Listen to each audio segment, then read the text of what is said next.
తాకట్లో ఉన్న మీ బంగారాన్ని విడిపించి ఆ రోజు ఆన్లైన్ రేటుకి కొంటాం. Sharma gold company. నమస్తే, మీరు చూస్తుంది సుమన్ టీవీ. నేను కీర్తి. నాతో పాటు ప్రముఖ ఆస్ట్రాలజర్ గోరుగుంట్ల సురేష్ బాబు గారు ఉన్నారు. నమస్తే సార్. కీర్తి గారు నమస్కారం అండి. అక్షయ తృతీయ వస్తుంది, కానీ 2 రోజులు వస్తున్నాయని ఒక కన్ఫ్యూజన్ ఉందండి. అసలు ఎప్పటి నుంచి ఎప్పటి వరకే సెలబ్రేట్ చేసుకోవాలి? ముఖ్యంగా అక్షయ తృతీయ రోజు బంగారం కొనాలి అంటారు. దానికి ఏమైనా స్పెసిఫిక్ టైం అంటూ ఉందా? అలాగే చేయాల్సిన దాన ధర్మాలు, పూజలు స్పెసిఫిక్గా ఆ రోజు ఏమైనా ఉన్నాయా? తో పాటుగా ఇంకా కొన్ని రకాల ప్రశ్నలు నా మదిలో ఉన్నాయండి. మీ ద్వారా అవి క్లియర్ అవ్వాలి ఈరోజు. ఖచ్చితంగా అండి, ఇది అందరూ తెలుసుకోవాల్సిన ముఖ్యమైన విషయం. ఫస్ట్ అసలు ఆ రోజు ఏంటి, బంగారం నిజంగా కొనాలా వద్దా, లేదంటే షాప్ లో హడావుడి చేస్తున్నారా లేదా? మీరు చెప్పినట్లు ఈ రోజు మంగళవారం ఉంది, బుధవారం రోజు. మంగళవారం సాయంత్రం 5:30కి వచ్చేసింది 29th కి. 30th 2 o'clock ఇలా అయిపోతుంది. మరి నెక్స్ట్ డే కొనాలా, ఈ టైంలోనే కొనాలా? ఓకే, సో 2 days రావటం నిజమే. ట్యూస్డే వచ్చి వెడ్నెస్డే వెళ్తుంది. అవునవును. డేట్స్ ప్రకారం అయితే అండి 29th ఏప్రిల్ సాయంత్రం 5:30కి తృతీయ స్టార్ట్ అవుతుంది. ఓకే, నెక్స్ట్ డే వచ్చేటప్పుడు 2:15 ఆఫ్టర్నూన్ 2:15 వరకు 2:13 వరకు ఉంది. ఓకే, బుధవారం వస్తుంది, రోహిణి నక్షత్రం ఉంది. సో మనకి మహర్షులు చాలా క్లీన్ గా చెప్పారండి, కన్ఫ్యూజన్ ఏమీ లేదు. అయితే వాళ్ళ చేసే స్టైల్ ను బట్టి ఎంచుకోవాలి. మనకి 3 రకాల పండుగలు చెప్తారండి. ఫస్ట్ మనకి ఉదయాన్నే వ్రతాలు చేసాయి, వినాయక చవితి వ్రతము, ఇలాంటి వ్రతాలన్నీ ఉదయాన్నే చేసుకుంటారు, హోమాలంతా. కొన్ని వినాయక చవితి సాయంకాలమే చేస్తాం కదా, చంద్రుడు వచ్చిన తర్వాత. వ్రతం ఎప్పుడు ఉదయం పూటే చేయాలా? మధ్యాహ్నమే చేయాలి. వ్రతాలన్నీ ఉదయమే చేయాలి. హోమాలు కూడా బెస్ట్ టైం అంటే ఉదయం లేదంటే మధ్యాహ్నమే చేయాలి. రాముల వారి కళ్యాణం మధ్యాహ్నమే చేస్తారు. అవునండి. ఇవి కొన్ని చేయాలి. అయితే కొన్ని పండుగలు రాత్రులు ఇంపార్టెంట్. దీపావళి, నవరాత్రులు, తర్వాత మనకి ప్రదోష కాలంలో సంకటార చతుర్థి, ఇవన్నీ మనకి నైట్ వచ్చినాయి ఎక్కువ చేస్తారు. శివరాత్రి వాటికి నైట్ ఇంపార్టెంట్, కొన్నిటికి ప్రదోష కాలం ఇంపార్టెంట్, కొన్నిటికి ఉదయం ఇంపార్టెంట్ అనమాట. ఇలా వాటి యొక్క వ్రతాన్ని, వాటి నేచర్ని బట్టి ఆ టైంలో ఏది ఉంటే మంచిది అని చేసుకుంటూ డిసైడ్ చేస్తూ ఉంటారు. బట్ ఇవన్నీ చాలా క్లీన్ గా రాశారండి. అన్ఫార్చునేట్ థింగ్ అంటే మనం అవి చదవము, స్కూళ్ళలో చెప్పరు కాబట్టి చాలా కన్ఫ్యూజన్ ఉంటూ ఉంటుంది. But they given very clearly అండి. ఓకే, సో ఆ ప్రకారం చూస్తే అక్షయ తృతీయ మనం బుధవారం అంటే మనకి ఏం చెప్పారంటేనండి శాస్త్రంలో, కరెక్ట్ మీరు చెప్పినట్లుగా మనకి శాస్త్రంలో ఏం చెప్పారంటే బుధవారము రోహిణి నక్షత్రము ఆ రోజు తృతీయ కలిసి ఉంటే అద్భుతమైన రిజల్ట్ అని చెప్తారు. బట్ ఇది లక్ ఏమంటే ఈసారి బుధవారం వస్తుంది, రోహిణి నక్షత్రం వస్తుంది, తర్వాత మనకి తృతీయ ముందు రోజు వచ్చినా గానీ రెండో రోజు 2:30 వరకు ఉంటుంది. మనకేం చెప్తారు ఈ జ్యోతిష శాస్త్రంలో, తిథిని ఎలా నిర్ణయిస్తారు? తిథి దేవతలు అని ఉంటారు మనకి లలిత సహస్రనామంలోను, తర్వాత మనకి శ్రీ యంత్రంలోను, తర్వాత మనకి ఖడ్గమల స్తోత్రంలోను తిథి దేవతలు అని ఉంటారు. ఒక్కొక్క తిథికి ఒక్కొక్క అమ్మవారు ఉంటారు. మరి కొన్ని తిథులు మధ్యాహ్నం పైన వస్తాయి, కొన్ని ఉదయం ఉంటాయి. ఎలా ఆ దేవతని మనం ప్రార్థించాలి అని కనుక అడిగితే, సూర్యోదయం అప్పుడు ఏ తిథి అయితే ఉంటుందో ఆ తిథి ఆ యొక్క నెక్స్ట్ డే మళ్ళీ సూర్యోదయం వరకు ఆ తిథి దేవత ఆ రోజుకి అధిపతి. ఇది చాలా క్లీన్ అండి. అయితే ఇది కొంచెం మారుతుంది హోమాలను బట్టి. మనం ఇందాక చెప్పుకున్నట్టు కొన్ని నైట్ చేయాలి, కొన్ని ఉదయం చేయాలనుకున్నప్పుడు అది ఆ పండగలకి అది ఇంపార్టెంట్ కాబట్టి దాన్ని ఉన్న టైంని కన్సిడరేషన్ చేస్తారు. అయితే ఇక్కడ మనం వెరీ స్ట్రైట్ సింపుల్ ఫార్వర్డ్ మనకేం చెప్తారంటే, తృతీయ ఎప్పుడుంది సూర్యోదయం అప్పుడు అంటే 30వ తారీఖు ఉంది, అంటే ఆ రోజు 2 వరకు ఉంటుంది. రెండోది మధ్యాహ్నం వరకు కూడా ఉంది. సో మనకి ఉదయాన్నే సూర్యోదయం అప్పుడు ఉంది, మధ్యాహ్నం అప్పుడు ఉంది, సాయంత్రం మనకి మధ్యాహ్నం తర్వాత 2:30 మారుతుంది. కాబట్టి ఆ రోజు నెక్స్ట్ డే మార్నింగ్ వరకు కూడా తృతీయనే అధిష్టాన దేవత అని చెప్పుకుంటారు. రెండోది మనకి అదే రోజు బుధవారం చాలా మంచిది. రెండోది మనకి రోహిణి నక్షత్రం చాలా చాలా ఇంపార్టెంట్. ఎందుకంటే రోహిణి నక్షత్రం స్థిరమైన నక్షత్రం. రోహిణి నక్షత్రంలో ఏ పని చేసినా స్థిరంగా ఉంటుంది కాబట్టి మనకి ఆ రోజున పెళ్లిళ్ళు ముహూర్తాలని అక్కడే ఉంటాయి. ఎందుకంటే తాళిబొట్టు ఒకసారి కడితే స్థిరంగా ఉండాలి కాబట్టి. అలా మనకి ఏం చేస్తారు, బావులు తవ్వాలి, బోర్ వెల్స్ చేసుకోవాలి, లేదంటే ఏదైనా సర్వీస్ స్టార్ట్ చేయాలి. సో నాకు తెలిసి బెంగళూరులో మెట్రో రైలు రోహిణి నక్షత్రంలో స్టార్ట్ చేశారు. నాకు బాగా గుర్తు. అప్పుడు నేను బెంగళూరులో ఇదంతా నేర్చుకుంటున్నాను. అన్ని వాళ్ళు మోడీ అని ఎవరో వచ్చి స్టార్ట్ చేశారు. ఫస్ట్ స్టార్ట్ చేసిన రోహిణి నక్షత్రంలో స్టార్ట్ చేశారు. అది అలా నిరాటకంగా ఉండాలనుకున్నప్పుడు రోహిణి నక్షత్రం తీసుకోవాలి. రోహిణి నక్షత్రం ఉంది, బుధవారం ఉంది, అక్షయ తృతీయ ఉంది. కాబట్టి బుధవారం ఉదయం నుంచి సాయంత్రం మిడ్ నైట్ వరకు ఎప్పుడు వరకు తీసుకున్నా కానీ ఏమి కాదు. నెక్స్ట్ డే సూర్యోదయం వరకు ఎప్పుడు ఏ టైంలో తీసుకున్నా మంచిది. రెండోది స్థిర లగ్నం తీసుకుంటే ఇంకా మంచిది. స్థిర లగ్నం వచ్చినప్పుడు వృషభ లగ్నం కానివ్వండి, తర్వాత కొన్ని స్థిర లగ్నాలు ఉంటాయండి, వీటిలో తీసుకుంటే ఇంకా ఇంకా చాలా మంచిది అనమాట వాళ్ళకి. వృశ్చిక లగ్నము, తర్వాత కుంభ లగ్నము, ఈ లగ్నాల్లో తీసుకుంటే ఎప్పటికైనా, బట్ ఆ రోజంతా ఏదైనా మంచిదండి. లగ్నం కాదు అంటే పోతూ ఉంటే చాలా ఉంటుంది, బట్ ఓవరాల్ గా బుధవారం ఎప్పుడు ఎలాంటి టైంలో తీసుకున్నా మంచిదే. సో బంగారం తీసుకోవడానికి కూడా ఏదైనా స్పెసిఫిక్ టైం అంటూ ఉంటుందంటారా? అసలు బంగారానికి లక్ష్మీదేవికి ఉన్న సంబంధం ఏంటి? ఖచ్చితంగా అండి. ఏదైనా స్థిరం మనం ఏ ఉద్దేశంతో కొంటామండి బంగారం మన దగ్గర ఉండాలి అంతే కదండి. ఈ రోజు మనం ఒక నగ ఏదో తీసుకుంటాము, అది మన పిల్ల పెద్ద అయిన తర్వాత పెళ్లికి జనరల్ గా లేడీస్ కి ఎక్కువ తీసుకుంటాం, ఒక అసెట్ లాగా మనకి ఎప్పుడు ఉంటుంది, మన దగ్గర ఉంటుంది. మనం సడన్ గా 40 లక్షలు 50 లక్షలు పెట్టి ఫ్లాట్ కొంటామో లేదో కానీ ఉన్నప్పుడు 1 లక్ష పెట్టో ఏదో పెట్టి ముందు బంగారం కొనేసుకున్నాం అనుకోండి, అది ఎప్పుడు మనతో పాటు పెరుగుతూ ఉంటుంది కదా. ఏ పనులు చేసే బదులు స్థిరాస్తి కొనుక్కుంటే ఉంటుంది, ఈజీగా కొనుక్కునేది ప్రతి ఒక్కరికి అందుబాటులో ఉండేది. అయితే కొన్ని నక్షత్రాలు తీసుకుంటే ఆ బంగారం అక్కడే ఉంటుందండి. కొన్ని కూడా ముహూర్తాలు ఉంటాయి. పర్టికులర్గా వచ్చేటప్పుడు పుష్యమి నక్షత్రం, రోహిణి నక్షత్రం, ఇలాంటి ఫిక్స్డ్ నక్షత్రాలు, పోషణ ఇచ్చే నక్షత్రంలో చూసుకుంటే చాలా మంచిది. సో అందుకని ఈ రోజు మనం సర్వార్థ సిద్ధి యోగం, అందులో అక్షయ తృతీయ రోజు. ఇందులో అక్షయం కాదు అంటే మీరు బంగారం ఏ ఉద్దేశం అది తీసుకుంటున్నారా, బంగారం పెరుగుతూ ఉంటుంది.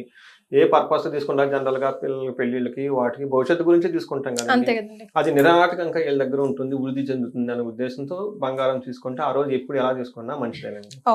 తర్వాత మీరు అడిగిన విధంగా లక్ష్మీదేవికి బంగారానికి సంబంధం ఉందా, అసలు ఆ రోజు ఎందుకు తీసుకోవాలి, బంగారం ఎప్పుడైనా తీసుకోవచ్చు కదా, ఇది బేసిక్ క్వశ్చన్. అక్షయ తృతీయ ఇందాక చెప్పుకున్నట్టు మనం చెప్పకుండా, బట్ ఈ రోజు ఎందుకు తీసుకోవాలి, నెక్స్ట్ డే తీసుకోవచ్చు కదా, అది బంగారమే కదా, వాల్యూ ఎప్పుడైనా అనుకుంటే, ఒకటి ఇది సర్వార్థ సిద్ధి యోగం ఉంటుంది. రెండోది లక్ష్మీదేవికి ఇష్టమైన ఈ రోజు కాబట్టి మరి లక్ష్మీదేవికి బంగారానికి సంబంధం ఏమైనా ఉందా, అసలు విష్ణుమూర్తికి బంగారానికి సంబంధం ఏమైనా ఉందా, ఎలా మనకి జనరల్ గా చూసుకుంటే శివుడికి చూసుకున్నాం అనుకోండి, విభూది రుద్రాక్షలు ఎక్కువ వాడుతూ ఉంటాం. మనకి విష్ణుమూర్తికి అలంకారం ప్రియం కాబట్టి అలంకారం చేసుకుంటూ ఉంటారు. మనకి విష్ణు సహస్రనామాల్లో ఏమని చెప్తారంటే హిరణ్య గర్భో భూ గర్భో మాధవో మధుసూదన అంటారు. అంటే విష్ణుమూర్తిని హిరణ్య గర్భుడు అంటారు, అంటే ఆయన పొట్టలో బంగారం ఉంది అని. సో ఎక్కడైతే విష్ణుమూర్తి ఉంటాడో లక్ష్మీదేవి అక్కడే ఉంటుంది కదా. లక్ష్మీదేవి జనరల్ గా వస్తూ వెళ్తూ ఉంటుంది, పట్టుకోవడం చాలా కష్టం.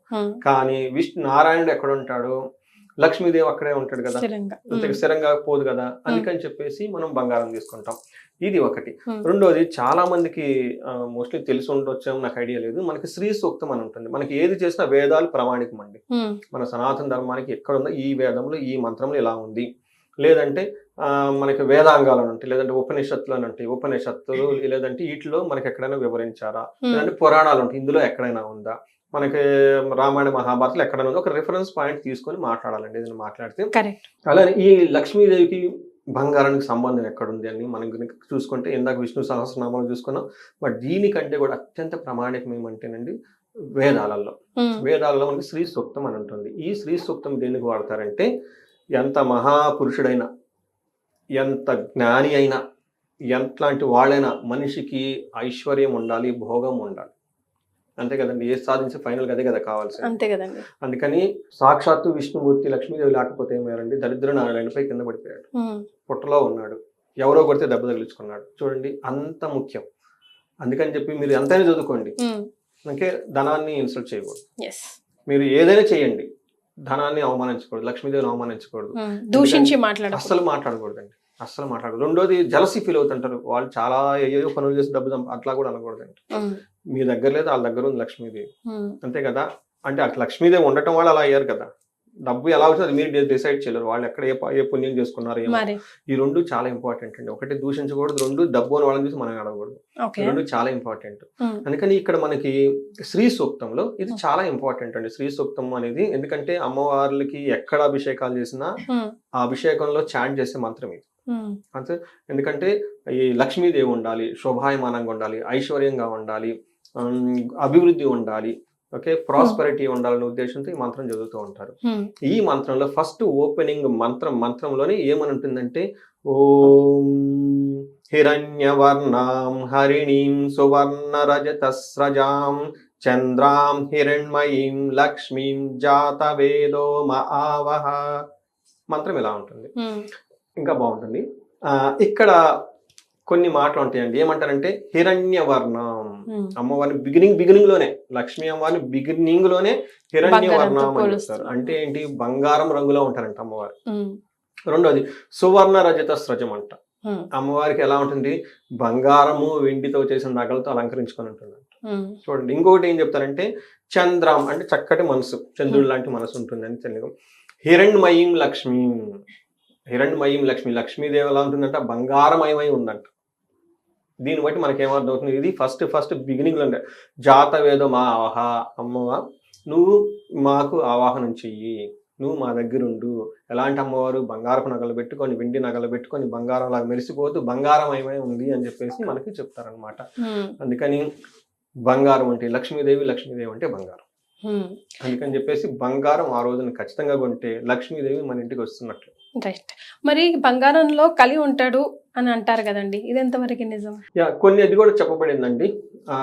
ఎక్కడెక్కడ నెగటివ్ ఎనర్జీ ఉంటుంది అనే దానితో చెప్పుకొచ్చారు. ఒకటి మనకి వైన్ షాపులు ఇట్లాంటివి, అబద్ధాలు ఆడేవాళ్ళు, లేడీస్ ని మోసం చేసేవాళ్ళు, ఇలా రకరకాల ప్లేసులు, ఒక 5 ప్లేసులు చెప్తారు. అందులో కలిపురుషుడు నాకు అన్ని చిడియా ఇచ్చారు, మంచిది ఎక్కడ ఉందంటే బంగారంలో కూడా నువ్వు ఉంటావు అని చెప్పారు.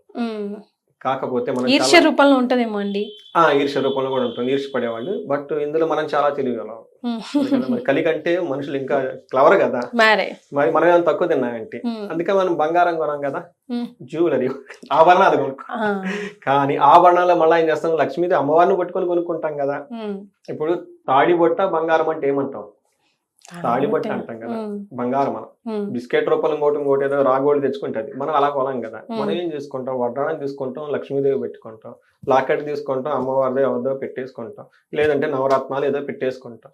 సో మనం వాటిని ఎప్పుడు బంగారం అన్నాం కదా, జ్యువెలరీ అంటాం కదా, ఓకే, ఆభరణాలు అంటాం కదా. అందుకని మనం చూసే పర్సెప్షన్ ఉండాలి. దాని మీద ఓం అని పెట్టేసుకోండి, ఓంకారాన్ని పెట్టుకుంటున్నాం అనుకోవచ్చు, లక్ష్మీదేవి ఉంగరం పెట్టుకోండి, లక్ష్మీదేవి. అయినా మనం ఏదైనా కొత్త ఆభరణం తెచ్చుకున్నప్పుడు పూజ చేసుకునే ధరిస్తాం కదండి, ఏదైనా దోషం ఉన్నా మేబీ అక్కడ వెళ్ళిపోతుందేమో. ఇది లాస్ట్ మనం ముగించే ముందు ఎలా తెచ్చుకోవడం చాలా ఇంపార్టెంట్ అండి. మన యాటిట్యూడ్ చాలా ప్రాపర్ గా ఉండాలి. ఫార్చునేట్ థింగ్ ఏమంటేనండి, నెగిటివ్ గా మాట్లాడకూడదు. అయ్యో ఈ రోజు మనం బంగారం కొనుక్కుందాం, డబ్బు లేకపోయినా పర్లేదు, రేపు ఇప్పుడు అవసరం అయితే ఈ బంగారం తాకట్టు పెట్టుకుందాం, అందుకు పనికి వచ్చింది అన్న యాటిట్యూడ్ తో స్టార్ట్ చేయాలి. చాలా మంది అండి మనకు చూసారా, బయట ఈ బోర్డులు చాలా ఉంటాయి, బంగారం పెట్టుకుని అంత ఇస్తామని చెప్పేసి. అంటే మనకి టైం బాగలాగా పెట్టుకుంటే అది వేరే విషయం అనుకుంటే అక్కడ దాకా పోకూడదు, మనిషి ఆలోచన అక్కడ దాకా పోకూడదు కదా. ఒక బ్యాడ్ నెగటివ్ ఇంటెన్షన్ తో ఒక పాజిటివ్ థింగ్ ని తెచ్చుకోకూడదు అంటున్నా. తెచ్చుకోకూడదు కదా. బిగినింగ్ లోనే మనం తెచ్చుకునేటప్పుడు అమ్మ నువ్వు మా ఇంట్లో స్థిరంగా ఉండాలి, వృద్ధి జరగాలి, మంచి ఇంటెన్షన్స్ మా ఇంట్లో ఉండాలి, మా దగ్గర ఉండి ఎదగాలి అన్న ఉద్దేశంతో స్టార్ట్ చేసుకోవాలి. రెండోది, బంగారం షాప్లో తీసుకునేటప్పుడు నేను కొన్ని షాపులకు వెళ్ళానండి. వాళ్ళు ఏదో సోషలిస్ట్ షాపు, అక్కడ దేవుడి బొమ్మలు ఉండవు, ఏమీ ఉండవు, నగలు మాత్రం ఉంటాయి, ఏదో మెకానికల్ ఐటమ్ అమ్మేసినట్టు అమ్ముతూ ఉంటారండి. నేనైతే సజెస్ట్ చేస్తాను షాపులకు వెళ్ళకూడదు. కొంతమంది చక్కగా మన గుడిలాగా పెట్టి, కళ్యాణ వెంకటేశ్వర స్వామిని పెట్టి, లక్ష్మీనారాయణని పెట్టి అక్కడ పెట్టి పూజ చేసి, మనకి అక్షంతలు వేసి, మనకి పూలు ఇచ్చేసి వాళ్ళు ఇచ్చేవాళ్ళు భక్తిగా ఇస్తారండి.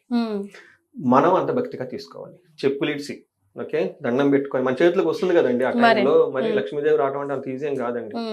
అంతే కదండి, ఎన్నో పాపాలు అన్ని పోతేనే లక్ష్మీదేవి మన ఇంటికి వస్తుందండి. అంతే కదా, రాకుండా అందరికి రాదు కదా. ఆ టైం మనం అక్కడ ఉన్నాం కాబట్టి చెప్పులు ఇచ్చి భక్తిగా దండం పెట్టుకొని, మనసులో వాళ్ళు ఉంటారు ఏమన్నా ఫీల్ అలాంటివి మనసులో పెట్టుకోకుండా లక్ష్మీదేవి వస్తుంది హ్యాపీగా ఇన్వాల్వ్మెంట్ అయ్యి చక్కగా భక్తిగా రిసీవ్ చేసుకొని, అమ్మ ఈ రోజు నుంచి మా ఇంట్లో స్థిరంగా ఉండు, మాకు బుద్ధిని ప్రసాదించు అని తీసుకొని వెళ్ళాలి ఇంటికి వెళ్ళిన తర్వాత మళ్ళీ, లేదంటే దారిలో మళ్ళీ ఏదైనా గుడి ఉంటే గుడిలో పూజ చేపించి ఇంటికి వెళ్ళి మళ్ళీ ఇంట్లో దేవుడి గుడిలో పెట్టి కొంచెం పూజలాగా చేసుకొని చక్కగా పెట్టుకొని నవ్వుతాం. రైట్. అయితే ముఖ్యంగా ఏమైనా దాన ధర్మాలు కానివ్వండి, ఏదైనా పూజలు కానివ్వండి, అక్షయ తృతీయ రోజు చేసుకునేవి ఏమైనా ఉంటాయండి? అంటే చాలా విన్నా నేను కూడా, జీవరాశులకి ఏదైనా పెడితే లేకపోతే అన్నదానం అది చేస్తే కూడా బాగుంటుంది అని. అంటే అన్నపూర్ణాదేవి పుట్టింది కూడా మీరు చెప్పినారు ఒక వీడియోలో, ఈ రోజు అక్షయ తృతీయ రోజే. అవునండి. సో ఇది ఏమంటారంటేనండి, మనకి వైశాఖ మాసం విష్ణువుకి అత్యంత ప్రీతికరమైన మాసం. ఈ మాసంలో ఏదైనా గనక దానం చేస్తే మనకి విష్ణుత్వం వస్తుంది, ఓకే, వైకుంఠ ప్రాప్తి కలుగుతుంది అని చెప్పేసి మనకి శాస్త్రాలు చెప్తూ ఉన్నారు. మనకి ఏం చెప్తారంటే ఇంకొకటి కూడా చెప్తారు, మాధవ సేవయే మానవ సేవయే మాధవ సేవ. ఉమ్, అంటే మనుషులకు మనం హెల్ప్ చేస్తే దేవుడికి హెల్ప్ చేసినట్లు ఉంటుంది. ఉమ్, ఎప్పుడైతే మనకి మాధవుడికి సేవ చేస్తామో లక్ష్మీదేవి మన దగ్గర ఉంటుంది. ఉమ్, అగైన్ మళ్ళీ లక్ష్మీదేవి మనం ఏం చేసినా కానీ ఫైనల్ ఆబ్జెక్టివ్ ఏంటంటే సేవతో పాటు సేవ చేయాలంటే మనకి ఐశ్వర్యం ఉండాలి కదా, ఉండాలి కదా లేకుంటే ఇంకేం చేస్తాం. మరే. అందుకని చెప్పేసి ఎప్పుడు ఎంత విజ్ఞానుడైనా ఏ దేవుని ఐశ్వర్యం ఉండాలండి. అందుకని ప్రతి ఒక్క శ్రీ సూక్తం అందుకే చదివేది. ఉమ్, ఏం చేయాలంటే చాలా సింపుల్ రెమెడీ అండి, సింపుల్ పవర్ఫుల్ రెమెడీ అది అనమాట. ఉమ్, ఉమ్, ఏంటంటే ఉదకం నారాయణి అని చెప్పేసి ఒక కొటేషన్ ఉంటుంది. అంటే Okay. మంచి మనం తాగే మంచి నీళ్లు నారాయణుడు అంట. ఓకే. ఈ నారాయణకి సంబంధించిన నీళ్లను మనం దానం చేస్తూ ఉంటే లక్ష్మీదేవి హ్యాపీ ఫీల్ అవుతూ ఉంటుంది. ఉమ్, అందుకని చెప్పేసి ఆ రోజున మనకి ఏం చేస్తారంటే అంటే ఉదక దానం అని చెప్తారు. అంటే పూర్వకాలంలో ఏం చేసేవాళ్ళు అంటే రాగి చెంబులో ఆ నీటిని కొంచెం మనకి పూజలాగా చేసుకొని పసుపు కుంకుమ పెట్టి ఆ చెంబులకి ఒక చిన్న అక్షంత కానీ ఒక చిన్న గంధం లేదంటే ఒక చిన్న పట్టిక బెల్లం కానీ వేసేసి ఆ చెంబు నీళ్ళని వేరే వాళ్ళకి దానం చేస్తారు.